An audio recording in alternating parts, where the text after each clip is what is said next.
11 horas 31 minutos, 30 graus em Júlio de Castilhos. Bom dia a você que acompanha o programa Panorama Esportivo desta quarta-feira, dia 2 de dezembro. Eu sou o jornalista Arthur Azeredo e trago as informações aí da dupla Grenal em rodada da Libertadores. Muito bem, noite de Libertadores, então Inter e Boca Juniors no Beira-Rio. Uma semana depois, a memória de Diego Armando Maradona será homenageada da maneira que ele merece, com bola rolando. A partir das 21 horas e 30 minutos no Beira-Rio, Inter e Boca Juniors disputam nesta quarta-feira a partida adiada pela morte do craque, válida pela abertura do confronto entre eles nas oitavas de final da Libertadores. A pandemia impede que haja a cerimônia ideal, que certamente envolveria silêncio, aplausos, gritos e até lágrimas de um estádio lotado, pintado 90% de vermelho e 10% de azul e amarelo, unidos em nome do ídolo sul-americano, ao menos antes do apito. Em outra ocasião, um confronto eliminatório com o Boca Juniors pela Copa Libertadores seria um momento de mobilização total para o torcedor do Inter. Ainda que a distância, é claro, em tempos de pandemia. O pessimismo que se instaurou nas hostes coloradas às vésperas de um compromisso desse tamanho, porém, demonstra que as coisas não andam bem. As más notícias se acumulam antes do jogo.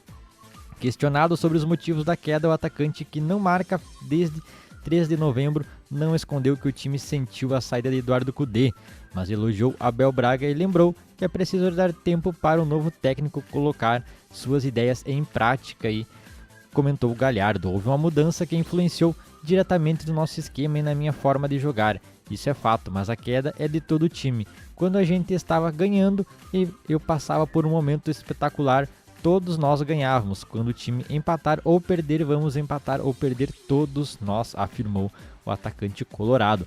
Para piorar, o resultado dos exames de Covid-19 dificultaram ainda mais a missão do Inter. Edenilson testou positivo e não enfrenta o Boca Juniors, assim como Caio Vidal e Matheus Jussa. A expectativa por um teste negativo de Abel Braga não se confirmou e o auxiliar técnico Leomir Souza seguirá no comando do time. Além disso, o volante Johnny sentiu lesão muscular e para por 2 semanas. No jogo, para virar a chave, segundo expressão usada por Galhardo, o Inter deve ter Lindoso no lugar de Edenilson ao lado de Dourado. Nonato e D'Alessandro disputam uma vaga central na linha de 3, com Maurício e Patrick dos lados. E Galhardo de centroavante ou então Yuri Alberto no ataque, com Galhardo mais recuado. O Boca é um adversário difícil e sabe jogar essa competição, mas o Inter também é muito forte quando o grupo se fecha como estamos fechados agora. E entendo o momento que passamos, é difícil de ganhar de nós no Beira-Rio, disse Galhardo. Acabou novembro, vamos pensar para a frente, comentou aí o atacante. Jogo de ida das oitavas de final, então, hoje às 21 horas e 30 minutos no Beira-Rio. O Inter deve ir a campo, então, com Marcelo Lomba, Heitor, Moledo, Zé Gabriel e Wendel, Rodrigo Dourado ou Lindoso, Nonato, Patrick e D'Alessandro no meio campo.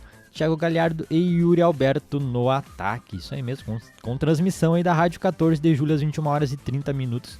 Você acompanha Internacional e Boca Juniors.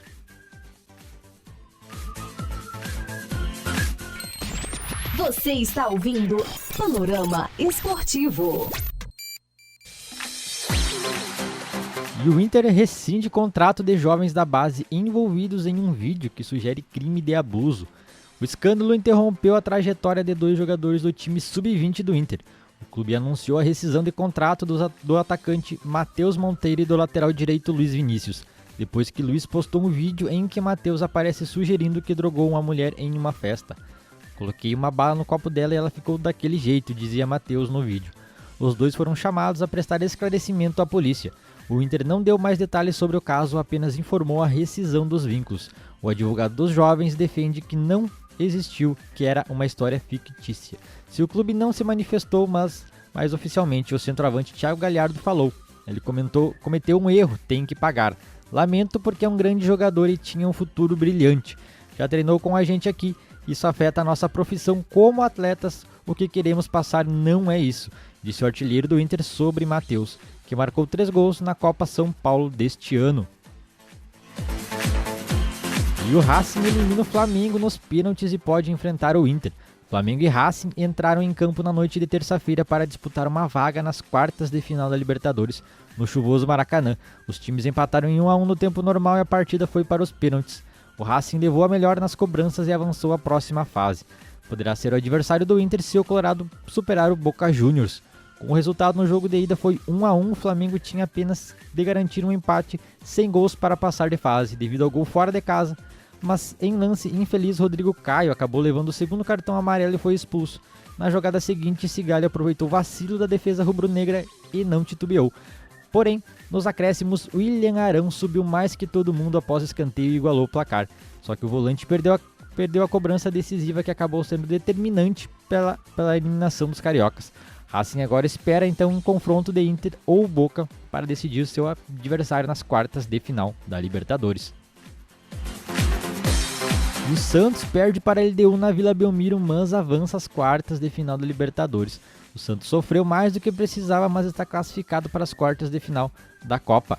A equipe que venceu a partida de ida das oitavas de final contra a LDU em quinto por 2-1, jogou mal, relaxou demais no segundo tempo e perdeu para os equatorianos por 1-0 nesta terça-feira na Vila Belmiro. A equipe brasileira se classificou por ter feito 2 gols fora de casa, avançando pelo critério de desempate na competição sul-americana.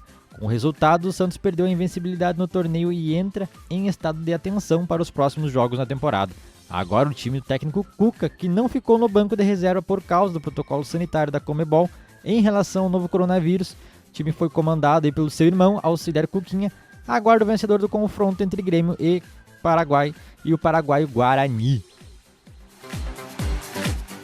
Você está na 14 de Julho FM, programa Panorama Esportivo. O Atlético Paranaense luta, mas perde e cai na Libertadores para o River Plate. O Atlético Paranaense bem que tentou, mas não conseguiu comparar forças com o River Plate em Avellaneda e acabou eliminado nas oitavas de final da Copa Libertadores ao perder para o time argentino por 1-0 nesta terça-feira. Após segurar o empate por 1-1 na Arena da Baixada na última semana, com o resultado o Atlético volta a concentrar suas forças no Campeonato Brasileiro, onde segue próximo da zona de rebaixamento. O River Plate, um dos candidatos ao título continental, segue vivo e aguarda o confronto entre Nacional do Uruguai e Independiente del Valle do Equador para conhecer seu próximo adversário. No jogo de ida ficaram no empate sem gols. Amadurecimento e afirmação de Jean-Pierre dão ao Grêmio combustível para a decolagem na temporada. Isso mesmo, o Grêmio que vai a campo amanhã para enfrentar o Guarani do Paraguai. O Grêmio que conseguiu uma boa vantagem no jogo de ida 2-0 e agora só joga mais tranquilo para garantir o resultado e a classificação. A qualidade técnica tem se mostrado indiscutível. Jean-Pierre sempre foi tratado como um jogador diferente, um extra classe. No mês de novembro mostrou algo que se cobrava do camisa 10 do Grêmio, o amadurecimento dentro e fora do gramado. Livre das lesões que o atormentaram desde setembro do ano passado, o meia teve um período de retomada e afirmação no clube. Reassumiu a titularidade do time de Renato Portaluppi no dia 8 do mês passado. Antes vinha entrando em alguns jogos, mas não correspondia da maneira que dele se esperava. Recebeu uma atenção especial da comissão técnica para se recondicionar e voltar 100% na condição física e técnica. O jogo de retorno foi contra o Fluminense no Maracanã pelo Brasileirão. Desde a volta do camisa 10 foram 7 partidas com 6 vitórias e 1 empate. O aproveitamento de 90,4%, incluindo os jogos do Brasileirão, Copa do Brasil e Libertadores da América. Além disso, marcou 4 gols. O Gia é diferenciado, qualquer atacante gosta de jogar com ele. É importante esse crescimento dele em campo e profissionalmente ele amadureceu bastante.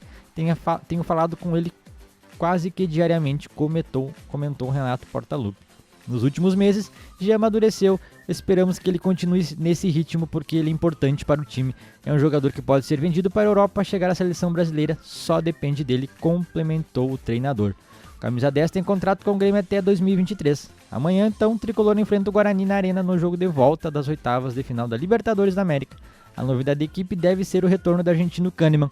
11 horas 40 minutos, 30 graus em Júlio de Castilhos. Amanhã voltamos, então, com o panorama aí para essa partida do Grêmio com o Guarani na Arena. Até mais!